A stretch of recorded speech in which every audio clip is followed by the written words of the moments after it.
يا سامر ليلي وياك، واقضي ليالي العمر سمار.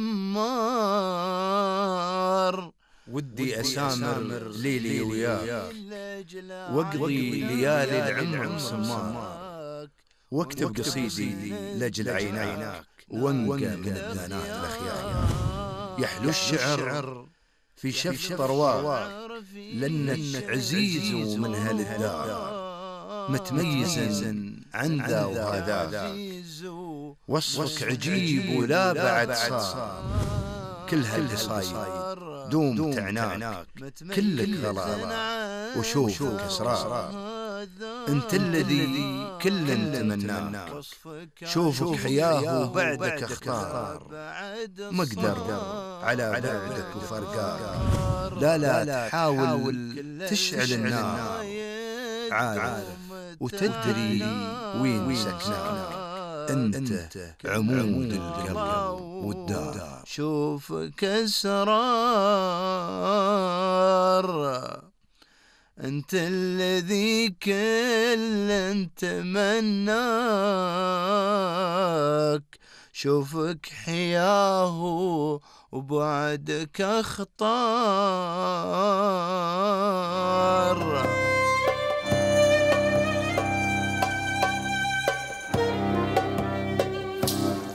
مشاهدينا الأعزاء، السلام عليكم ورحمة الله وبركاته، ومساكم الله بالخير وحياكم الله من خلال تلفزيون الشارقة وبرنامجكم الأسبوعي سمار. نستضيف العديد من محبي ومتذوقي ومن مبدعي الشعر النبطي في دولة الإمارات العربية المتحدة، وفي دول مجلس التعاون الخليجي العربي، وفي أرجاء الوطن العربي العزيز. نرحب بهؤلاء المبدعين، نحاول أن نستضيف كل مبدعي الشعر النبطي من خلال حلقات برنامجكم الأسبوعي سمار.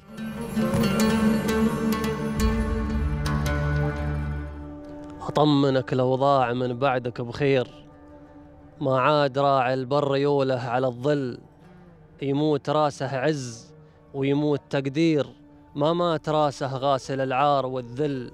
في الحب لا من حب إخلاصه كبير، واليا هجر ما هو في رجعته حل.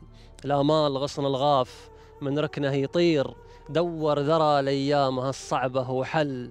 وأنا صبرت كثير من دون تبرير، والحين عايف فرش هالدرب والزل. من هو يباني يقرب ويبشر بخير، واللي يصد يصد ويصد ويول. اللي ما هو بيصير خليته يصير، لا تستوي لي إنك الكل في الكل.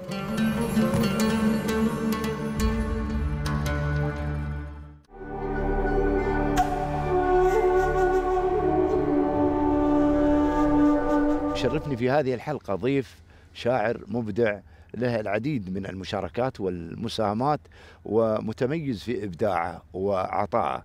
من ربوع سلطنة عمان أرحب بضيف هذه الحلقة الشاعر بدر السناني. باسمكم جميعا أرحب بأجمل ترحيب وأقول له السلام عليكم، مساك الله بالخير يا شاعر. مساك الله بالنور والسرور يا أبو محمد، يا مرحبا فيك. كيف الحال؟ للأمانة أني سعيد جدا بالتواجد في هالبرنامج الطيب مع شخصك الطيب، والله يقدرنا ونقدم الشيء الطيب إن شاء الله تعالى. بدر، يعني قبل لا أبدأ، أنت يعني لك اتجاه الآن ما شاء الله عليك، جانب بديت تتميز فيه، وهو حبك وهوايتك، لأنك أنت ترقى بقصيدتك إلى الأفضل وإلى الأجمل، وهذا شيء طيب. وتنهج نهج الشلة، سواء كانت إماراتية أو من ربوع سلطنة عمان أو من ربوع الخليج. بديت يعني تتجه اتجاه جميل، وهذا يدل على جهودك الخيرة. لما ألقى تواجدك ومساهماتك ومشاركاتك تنتشر ويتقبلها الكثير والكثير من محبي الشلة. للشلة مكانة سامية عزيزة في نفوسكم أنتم كأهل عمان، ونحن كأهل الإمارات وأهل الخليج. خبرني شوي وذكرياتك ويا هذه. أكيد يا محمد، أولا الشلة هي فن شعبي تراثي غنائي. يعني أنت اليوم ما تحصل مجلس يخلى من هذا اللون الشعري الجميل، ما تحصل يعني جلسة سمر تخلى من هذا اللون. يعني هاللون حقيقة أنه يؤنس النفس نعم. الأمانة. نعم. يعني سواء حتى مع وانت بكرامة يا أبو محمد مع الحيوان عندك طبعاً. المطية. نعم. المطية لما تشل التغرود وانت راكب عليها يعني نعم. فتستانس وما تحس بتعب ولا بإرهاق يعني المسافات طويلة. نعم. ونحن دائما يعني خاصة يقولون في الأوليين يوم يسرون طال عمرك ولا شل بالتغرودة ولا بالطارج أكيد على ولا ظهر بالردح، على ظهر تلقى المطية. سبحان الله يعني هذه المطية مدى درجة إحساسها وعرفها نعم وفطنتها تستانس وما تتعب أبدا. أكيد. مثل ما تفضلت بدر تلقاها متجاوبة لهذا الشيء. نعم. عجيب نعم يا أخي خلقة الله سبحانه وتعالى. ونحن طبعا مثل ما عارف انت يعني هناك نعم. خاصة في الشتاء الحين يعني جلساتنا ما تخلى ابدا من هاللون الجميل ونحن محافظين عليه. جميل. والحمد لله رب العالمين يعني. نعم. واتمنى بعد الاجيال القادمه يعني يستمرون على هالمحافظه. أكيد. لان هذا موروث يعني القديم جدا صحيح. والمحافظه عليه شيء ضروري يعني. صحيح. اي والله محمد. من أهل الشلة المميزين عندكم في سلطنة عمان سمعتم وتابعتم من سابق من فترة طويلة، وأكيد أنت يعني على الأقل كانت عندك دراية بفن الطارج وفن الونة والردح وما شابه ذلك والتغرودة.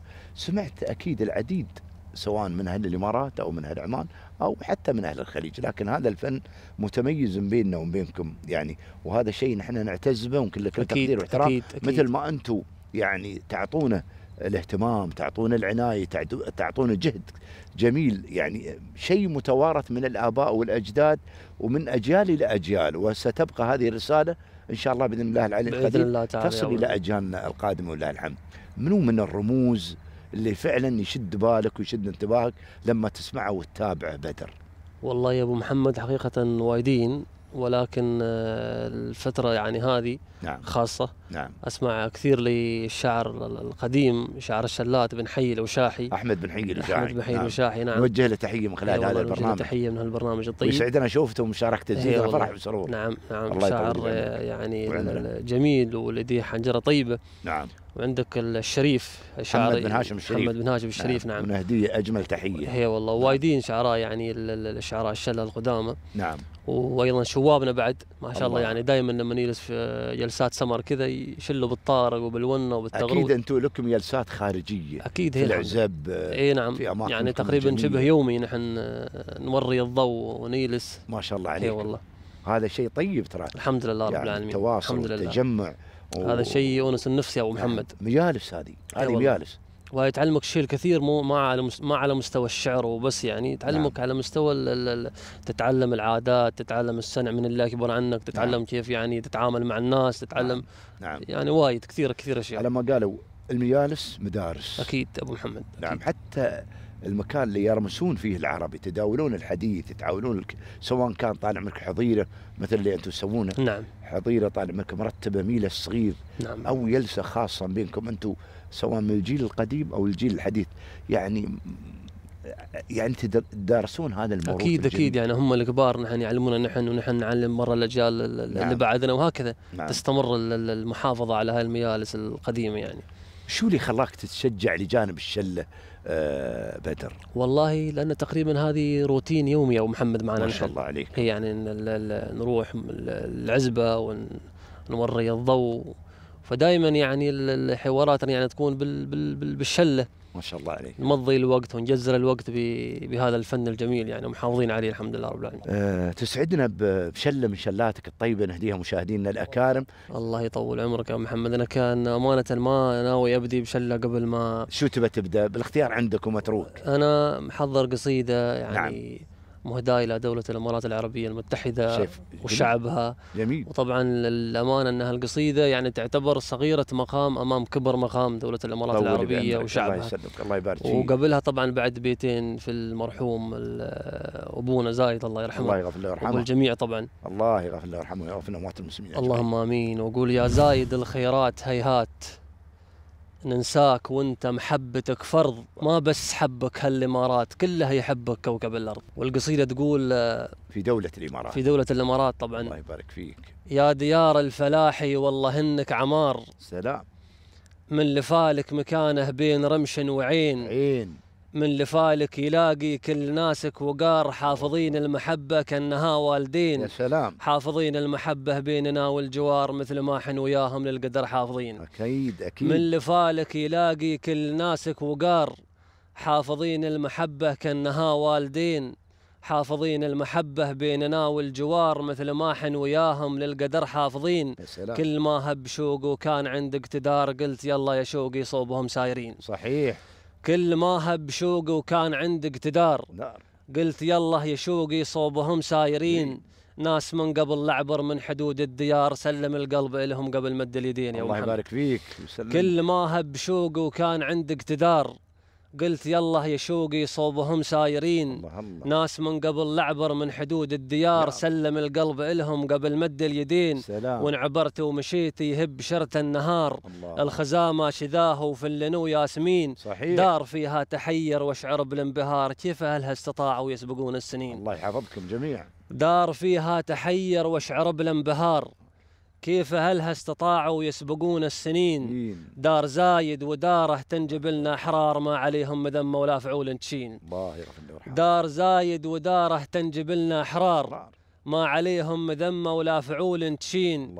بان فوق اليماني عرشهم واستدار، لين ما على المجرة سلموه باليدين. وافيين اليمايل والفعول الكبار، لا خلينا وعدمنا مثلهم وافيين. يا ديار الفلاحي والله انك عمار، من لفارك مكانه بين رمش وعين. الله. جميل جميل هذا المطلع صراحة يا ديار الفلاحي. والله انك عمار من لفالك مكانه بين رمش وعين. جميل. طال عمرك، علاقتك بالشعر وحبك للشعر من فترة متى بديت تقريبا؟ والله أنا بادي من تقريبا 2014 في مرحلة الإعدادية. ما شاء الله عليك. اي والله، بس بديت كنت كشاعر شلة. ما شاء الله عليك. اي والله. المدرسة مسار المدرسة، الانطلاقة الأولى، كان للمدرسة دور كبير في حياتك؟ أكيد، بس ما كثر الاختلاطي اللي اكبر مني، وفي مثلا في لما نصير طلعات عند البوش وعند العزب وعند العربان. هي اللي خلت يعني مني او كونت مني شعر. ما شاء الله عليك. اي والله. وكانت بدايتي مثل ما خبرتك في 2014 في مرحله الاعداديه، وكنت كشاعر شله يعني اكتب الشعر السهل الممتنع البسيط، الشعر اللي يكون لطيف على الاذن، لان اساسا لون الشله يتطلب منك تكتب السهل الممتنع البسيط. صحيح. يعني صحيح. واستمريت الى مرحله الاعداديه ومن بعدها الى الجامعه، ولكن الجامعه تغير شوي نظرتي. صحيح. كان نظرتي يعني جدا نظره تقليديه، والحمد لله رب العالمين الحين يعني مثل تقدر تقول اني ماسك العصا من النص يعني. ما شاء الله عليك. اي والله. يعني تكتب في التقليدي وتكتب في الحديث. في الحديث شوي، او يعني اللي فيه يعني صور يعني شعريه مكثفه اكثر. جميل. حلو ان نشوف الانسان يكتب باسلوب ولهجه بلده الاصيل، يعني يرضي طموح شريحة كبيرة من المتلقين عنده. أكيد. والناس اللي يعزون عليه من قريب وبعيد، وفي نفس الوقت يبدع في اللغة البيضاء أو السهل الممتنع عموما، كي يفهمك أبناء الوطن العربي. أكيد. ومثل ما خبرتك يعني لون الشلات يجبرك أساسا أنك تكتب هذا اللون وهذا النمط من الشعر. صحيح. على أساس توصل للمتلقي بصورة يعني الأجمل وبصورة مفهومة. طبعا. اي والله. تسعدنا بشله من شلاتك. حاضرين يا ابو محمد، حاضرين. اهداء لمشاهدينا الاكارم. بعد ما طاحت اوراقك يتني غصن متولى، تعتذر لي من اعماقك نادم ودمعك تهلى. مسكين. تعتذر لي من أعماقك نادم ودمعك تهلى، وأول أبريلك وساقك دست زرع الهوى كله. مسكين. وأول أبريلك وساقك دست زرع الهوى كله، مرن بصدري انياقك وخربن مايه وظله. مرن بصدري انياقك وخربن مايه وظله، يتني مغرق احداقك تبغي يغفر لك الزله. ويتني مغرق احداقك تبغي يغفر لك الزله، روح عود لعشاقك دربك الاول الدله. سلام. روح عود لعشاقك دربك الاول الدله، صرت متعود افراقك ما شي جديد لا والله. الله اكبر. صرت متعود افراقك ما شي جديد لا والله، موتي يهون ولا اشتاقك دام في حبك مذله. لا لا الله. سلام يا سلام. طول عمرك. جميل جميل هذا الصوت وانت الاجمل يا ابو محمد. هذا الاداء طال عمرك، وحضورك تواجدك في القصيده ايضا ما شاء الله عليك، يعني شيء يضاف لك طال. جزاك الله خير. طبعا هذه لو كان في صفوف حربيه وموسيقى اكثر طبعا اجمل. اي والله اكيد اكيد. انت من اللي يشاركون في الحربيه دائما او في الرزفه؟ نعم مشارك دائما. مشارك دائما نعم، بس الفتره شوي الاخيره شوي منقطع على اساس الدراسه. نعم اي الدراسه وان شاء الله انه بنخلص عند نيه يعني اني حتى يعني اسوي لي فرقه ما شاء الله عليك بنفسي يعني نفكر في هذا الجانب. نفكر نعم.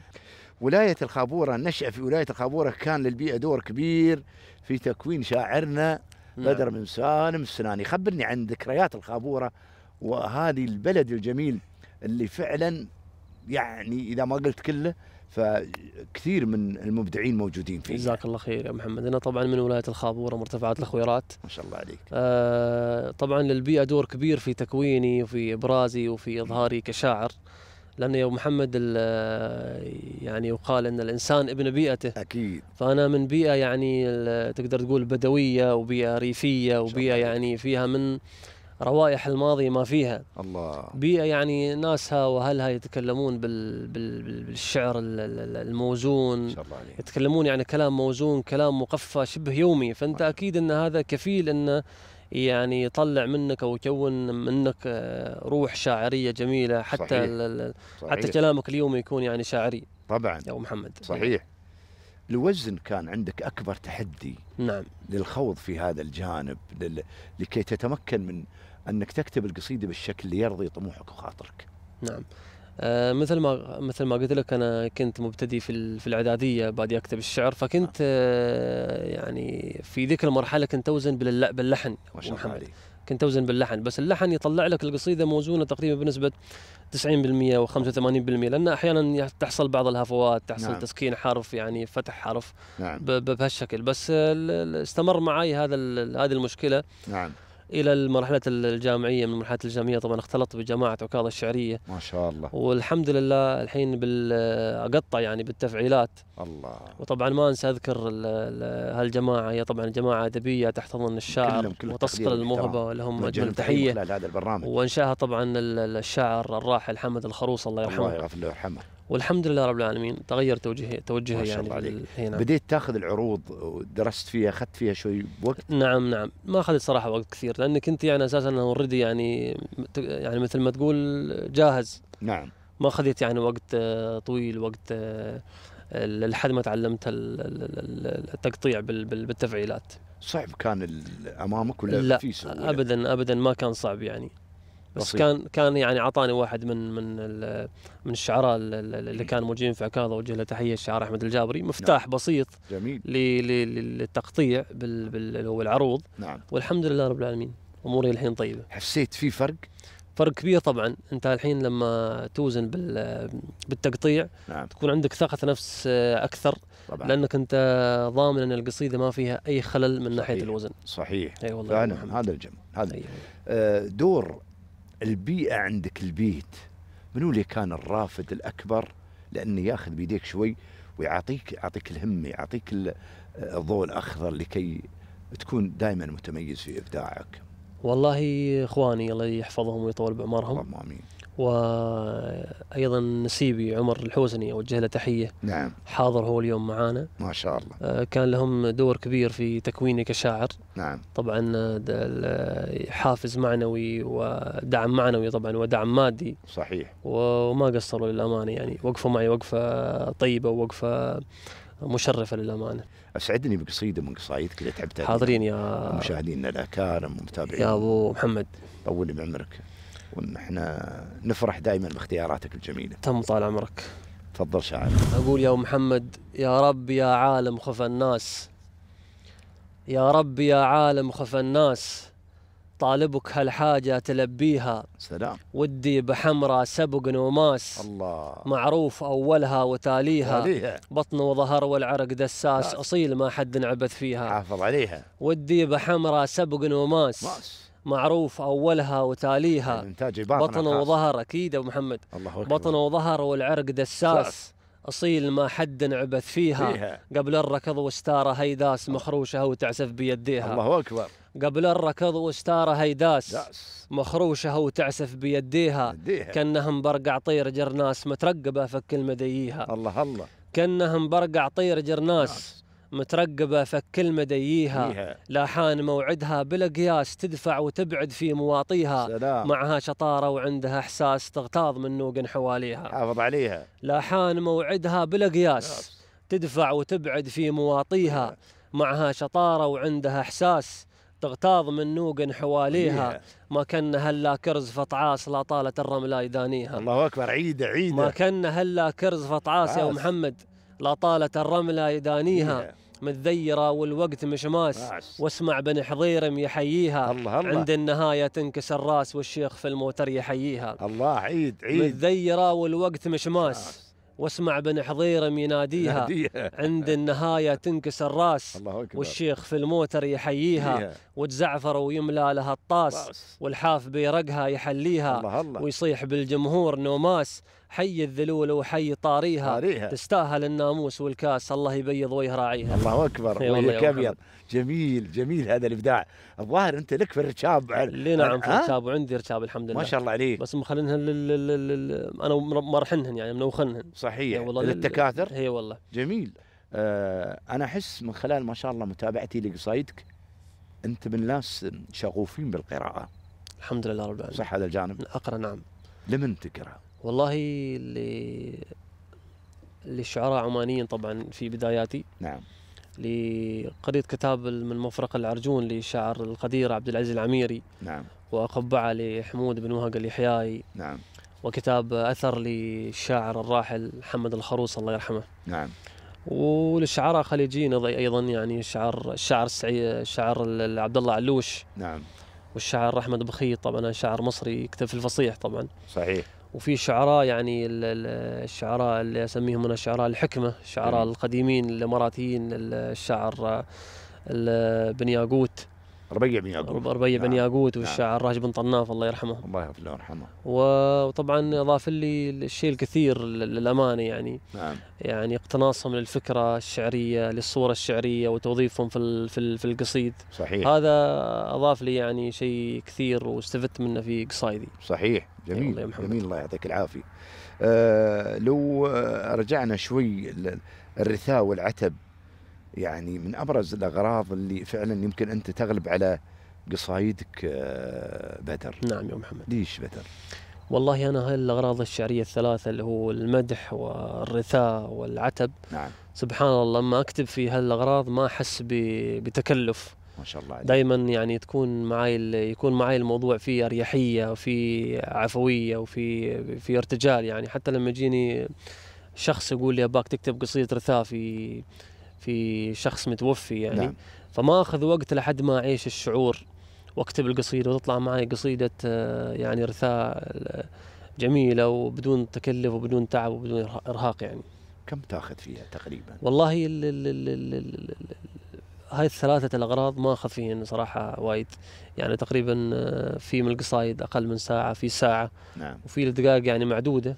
نعم. على حسب جو القصيدة. نعم. موضوع القصيدة أكيد. تراجع القصيدة، طريقتك في كتابتها كيف؟ والله القصايد المسابقات، القصايد اللي يحتاج أشارك بهن يعني في مكان معين أراجعهن أكثر من مرة. أما القصايد يعني اللي تكون للرمسات الميالس يعني ما يحتاج لها المراجعة، لأني صحيح يكون يعني متعود عليهم فعلا. أنت من اللي يكتبون قصيدة مرة واحدة ويخليها ولا لا؟ نعم، في قصايد إذا مثلا للون الحربي، اللون الحربية يعني، أو للشلة، نعم، مرة واحدة وخلاص، ولو تكون الأمور طيبة. عندك مستشارين خاصين ترجع لهم في بعض الأوقات؟ والله الحين لا صراحة، الحين استشير نفسي يعني. صحيح. اي والله يا محمد. جميل، حلو حلو. والمشاورة بعد ما فيها خسارة. أكيد نعم. ما خاب من استشارة يعني. استشير طبعا أنا لما يكون معي مسابقة وشعرية استشير اللي أكبر مني. يقولون بأنك تحب الهدوء في كتابة القصائد، صدق هذا الكلام؟ أكيد يا أبو محمد، خاصة في قصايد المسابقات، لأنك نعم. أنت أساسا في قصايد المسابقات مطلوب منك نعم. صور شعرية مكثفة. صحيح. فأنت لازم تسافر بخيالك الواسع لمدى بعيد على أساس تقتنص يعني صورة شعرية جميلة وتوظفها في قصيدتك. صحيح. فهذا الذهاب والإياب، هذا السفر اللي تروح فيه أنت نعم. بخيالك يحتاج نوع من الهدوء. صحيح. فالصخب والإزعاج طبعا يضيع عليك كمال الصورة الشعرية. صحيح، هذا صح فعلا يا محمد. خلنا نسعد بشلة من شلاتك الحلوة، نهدي مشاهدينا الأكارم أو رزف اللي أنت تختاره طال عمرك، طيب أنك ما شاء الله عندك المخزون الجميل المميز، الله يعطيك الصحة والعافية.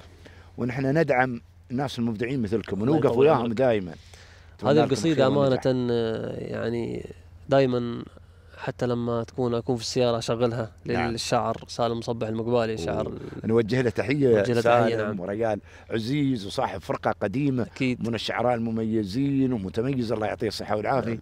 ويسعدنا شوفته في هذا البرنامج. أنا الناس هذه الغالين على قلبي أود دائما حضورهم وتواجدهم. محمد جزاك الله خير، لأنهم يستاهلون. وياما يعني مرت علينا أيام بالعديد من البرامج كانوا متواجدين ويانا، الله يعطيهم الصحة والعافية. الله يعطيهم الصحة والعافية إن شاء الله. هم طبعا سادتنا في المجال. أكيد أكيد. هاي قصيدة للشاعر سالم مصبح المقبالي. سالم مصبح المقبالي اللي يقول فيها: كان الطلب يا عرب عند العرب واجب، طالب عليكم طلب واجب تلبونه. الله، جميل. كان الطلب يا عرب عند العرب واجب، طالب عليكم طلب واجب تلبونه. تلبونه لا الله بإحسانكم يا عرب والحق والصايب، قلب خذيت وغصب انكم تردونه. صحيح. وش حالة الصاحب اللي مفارق الصاحب، يلي مفارق عسى الله يكون في عونه يا ابو محمد. سلام يا سلام. بين الحياة والممات معذب ذايب، لا حي ولا بعد ميت يعدونه. سلام. إن قلت ما حب قالوا ما صدق كاذب، وإن قلت أحب خشع قلبي من ركونه. سلام.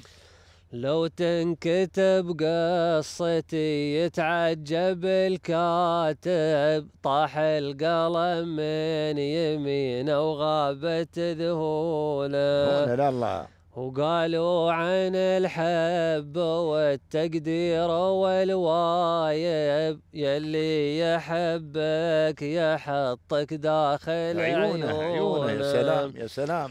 وقال المثل غايب لا تحكم الغايب، الغايب بحجة الغايب يعذرونه. وقالوا عن العين ما تعلى عن الحايب، الحايب المعتلي والعين من دونه يا محمد. الله، الحايب المعتلي والعين من دونه. اي والله. شكرا لشاعرنا الكبير سالم بن مصبح المقبالي على هذه الابيات الجميله، وجه له تحيه وتقدير، ويسعدني نشوفه في القريب العاجل في برنامج سمار. هو الناس المبدعين والمميزين، نحن دائما نبحث عن النوادر على ما يقولون. اكيد اكيد يا محمد، ما مقصر انت يا محمد، جزاك الله خير.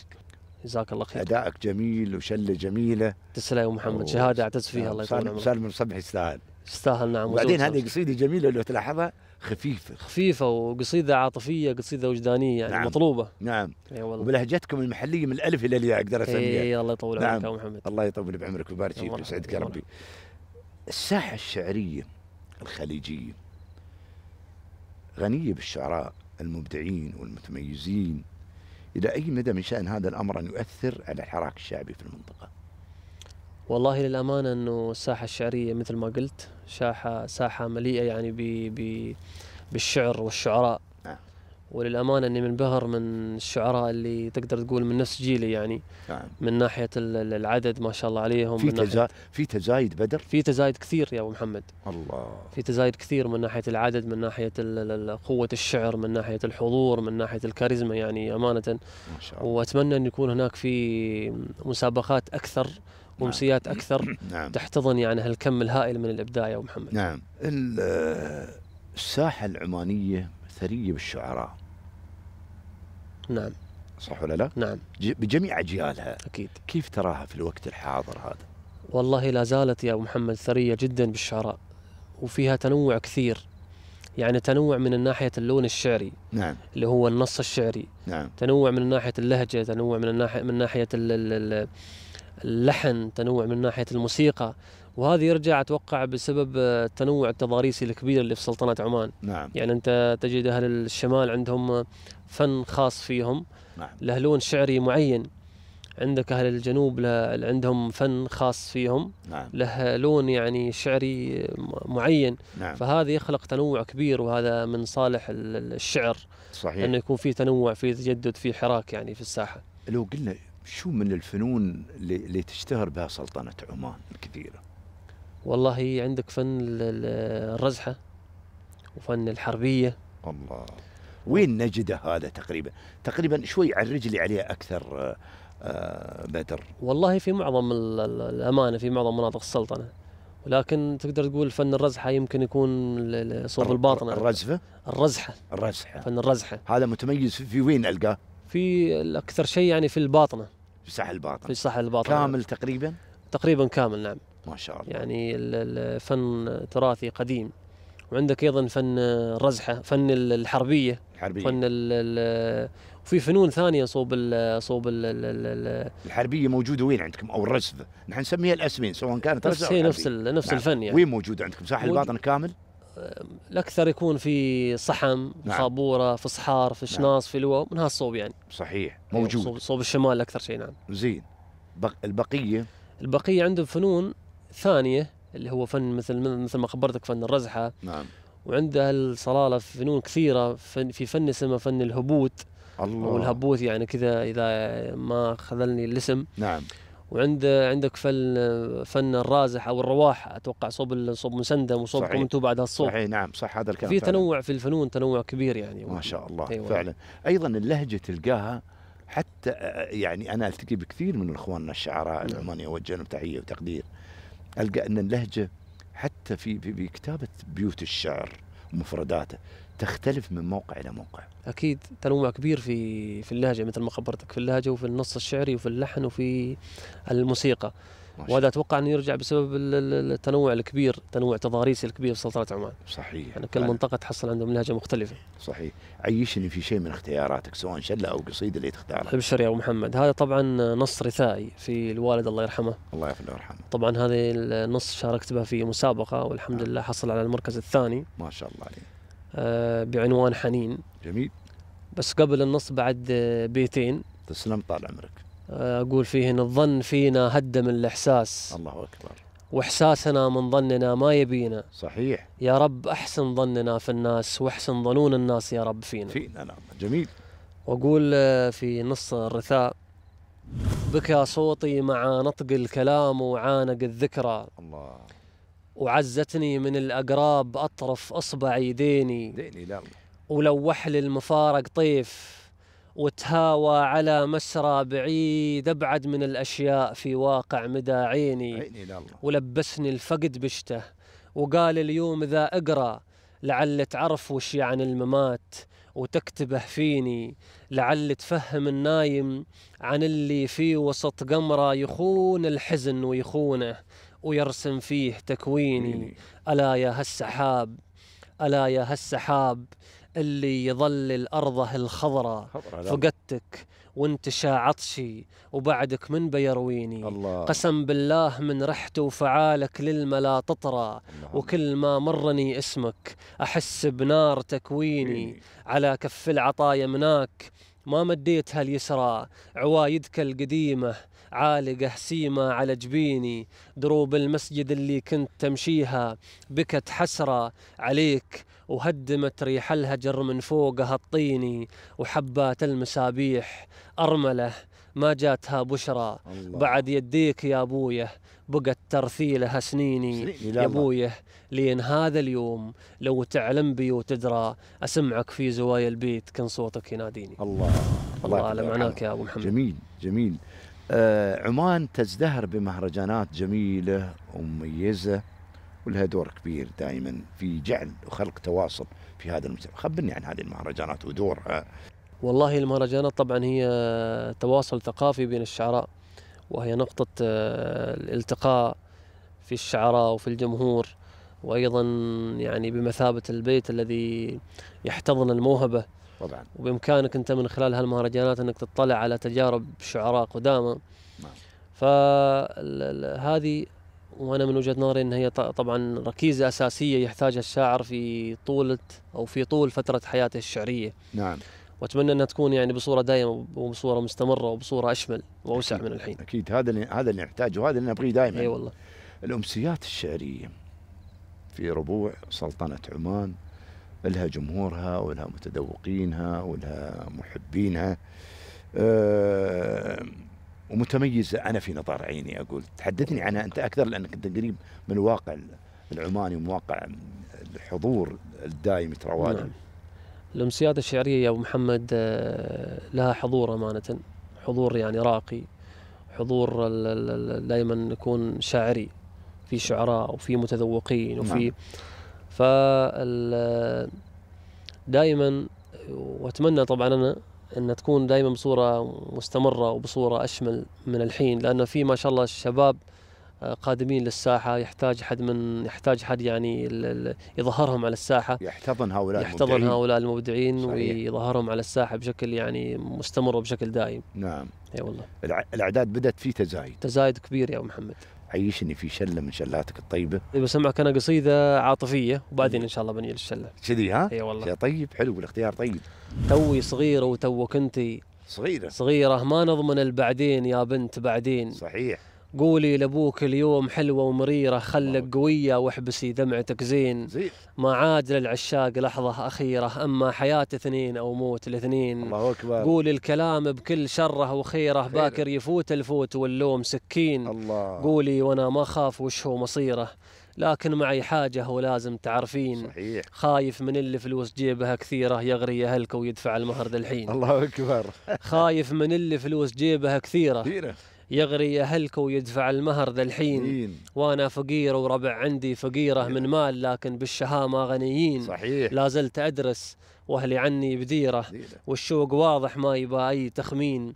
قولي لأبوك اليوم ردي بسيرة، نفرح بها ونطفي النار والبين.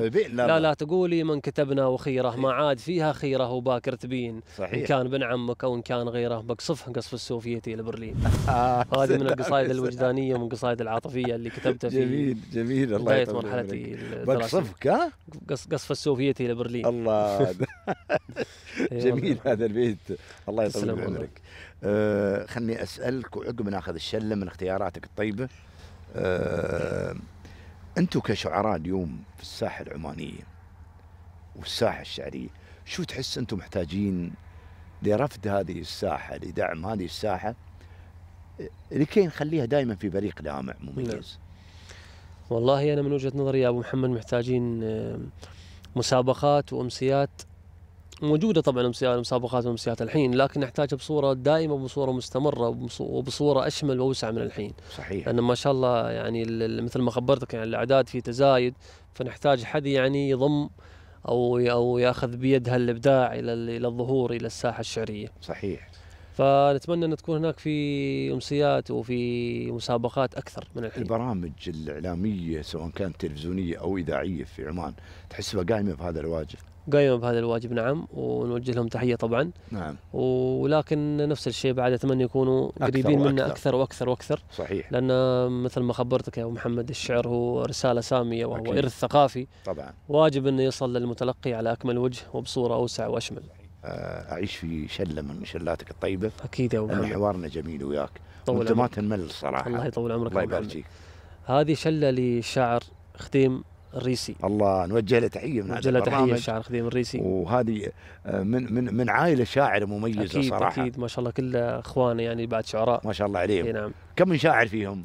والله أتوقع كلهم يعني ما شاء الله. سيف وخديم. سيف وخديم، وعندك ما يحضرني اسمائهم للامانه، ولكن اتابعهم في برامج التواصل الاجتماعي. وعندهم ما شاء الله فرقه جميله بعد. اكيد فرقه مميز. المذاريب الحربيه.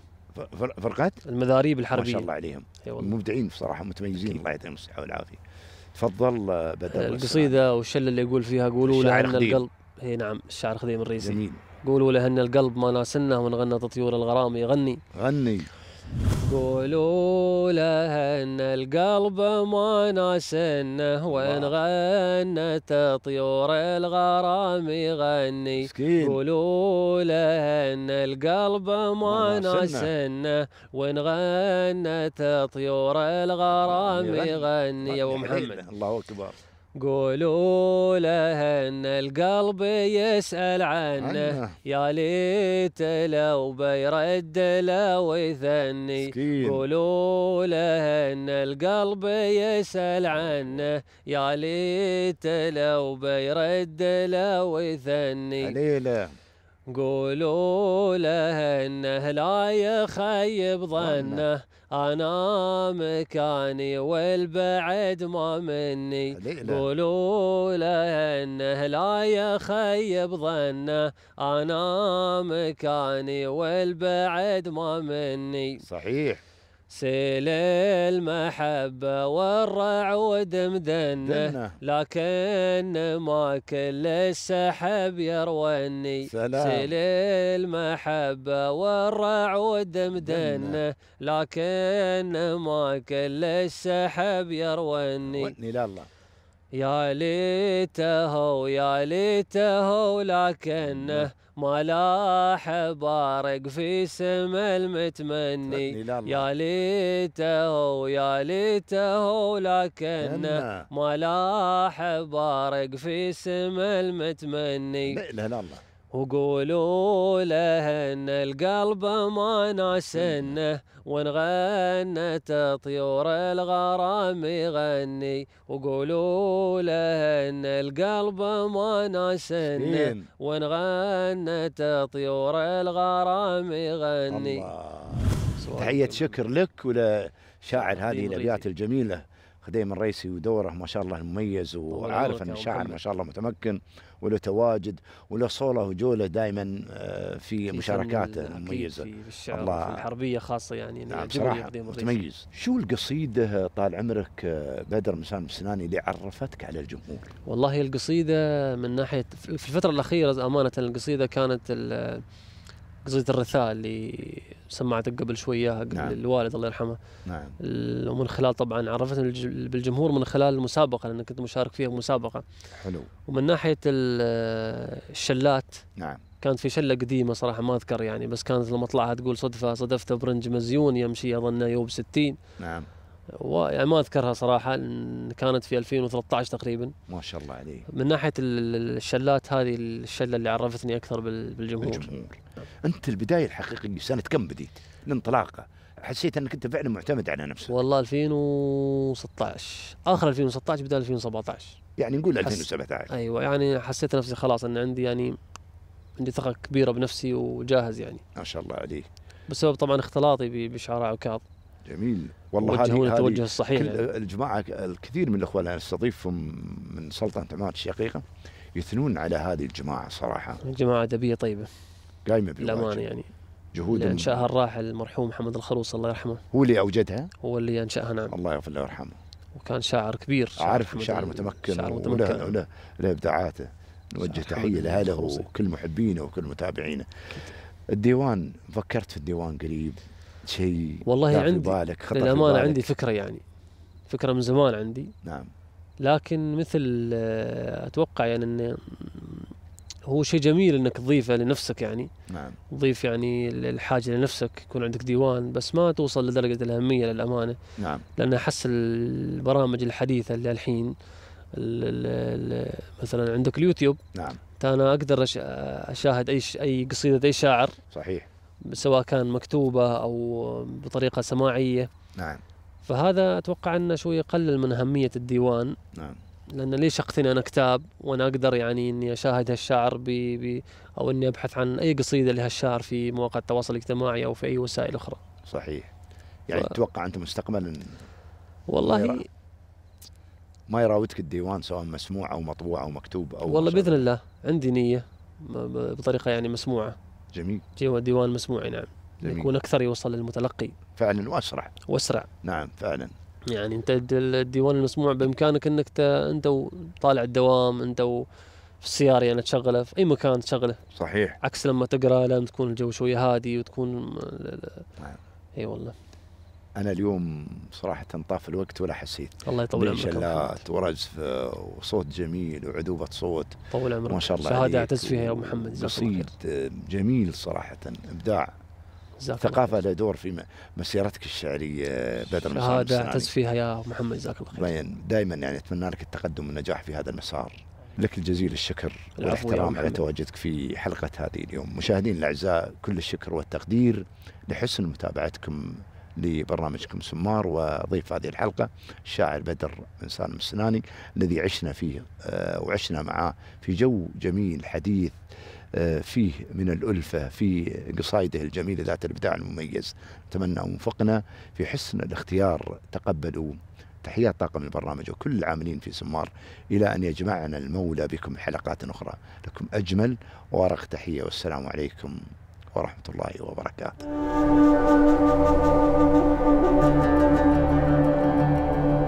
أنا الآسف على نفسي من الأوهام والأحلام، أنا من كل قلبي لك مدين وكل ما فيني. جرحتي هالقصايد لين ما هي تحولت لآلام، وعاثت في خراب الصدر تاكل أخضر سنيني. تركتك للزمن يمكن يجيبك لي مع الأيام، وجيتي لاهتمام ولكنك تعرفيني. برود وكبر في عينك وفي عيني أنا استسلام. كلامك للأسف ما كان يعني أنك تحبيني. كبرتي عام من عمرك وأنا عمري كبر أوهام. أعيش أشياء يلتعني كأنها ما بتعنيني. كبرتي عام إي والله، ومن عيني صغرتي عام، بعد ما فارقت يديك آخر أصبع يديني.